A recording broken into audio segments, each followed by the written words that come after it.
Hello, everyone. Multiple sources are covering the latest attack by Russian military against Ukrainian civilians and Ukraine's response.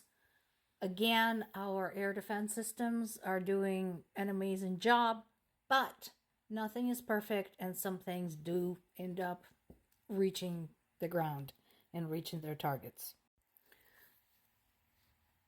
I was actually talking to my parents when this latest wave of attacks started. We were just wrapping up when they told me the sirens were going off again. So far, as we know, 14 out of 17 drones have been shot down, as well as one cruise missile.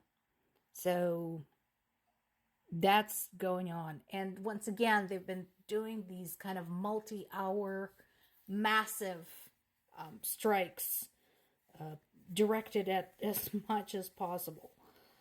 And the second bit, look at this. So this is from Kharkiv, from the governor of the Kharkiv region, talking about Russians attacking the cities that are closer to the Russian-Ukrainian border from the Russian territory. And that right there is as good an excuse to give Ukraine long-range missiles as ever. Why is it okay for Russia to attack Ukraine from, say, Belgorod or Kursk, but it's not okay for Ukraine to do the same to defend itself? Unclear. U.S. military aid package continues to crawl through U.S. Senate at this point. It will likely be another 2 weeks before anything decisive will happen. This is like pulling teeth. That second bit, however, is also important. So let's break this down. First things first, this is the outline of what needs to happen for the aid package to go anywhere, for progress to be made. And remember, this is not just stuff for Ukraine, okay? This is for Ukraine, Israel, Taiwan, and humanitarian aid for Palestine. So definitely not just Ukraine. Now, let's move on to the Starlink piece.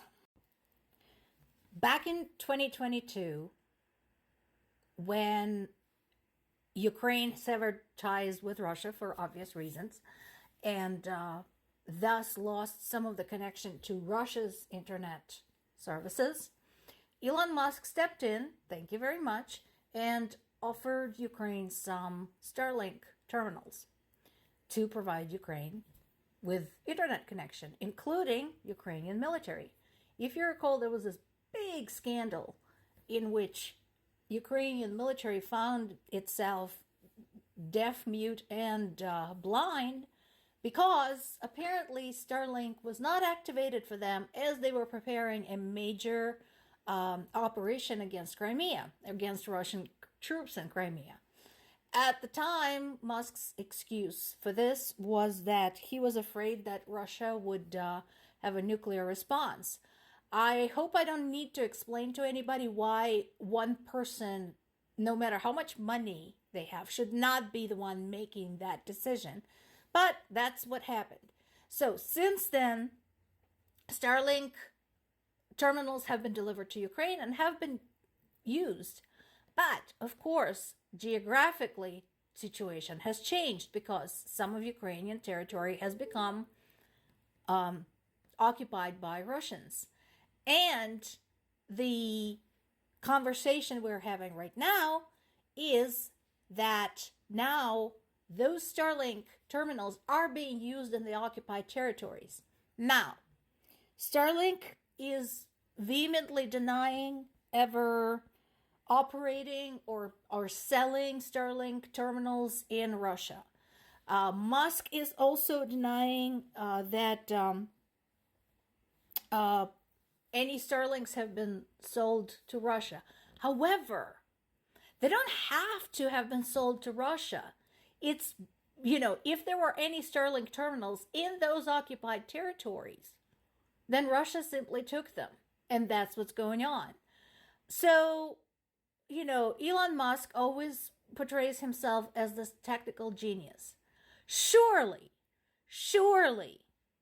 they have a method of tracking terminals and determining where they are. Certainly. I mean, it's a communications network. Come on. So track down where physically those terminals are located and who is operating them, and turn them off if the answer is Russia. There's been additional confirmations and reassurances from the German government about hiking up their military production. So there is a piece about that in The Guardian. So they cover what is expected, the rate of growth, etc. Not so good news is that EU's foreign policy chief Joseph Borrell said that while they will continue extending sanctions against Russia, they cannot impose sanctions against countries who support Russia. So we are talking the likes of Iran, Syria, Turkey, China, North Korea, and some of the less known ones, like some of the Central Asian countries, for example, Kyrgyzstan. And, it should be a no-brainer, really. I mean, friend of my enemy is my enemy, right? And we're not talking about peanuts here. We're talking about drones and electronic components and missiles and army supplies. But apparently, because too many EU countries have trade dealings with those Russian sympathizers and allies, they're reluctant to sanction them in any shape or form. And of course, that is a problem because unlike Ukraine, Russia is getting aid regularly and substantially.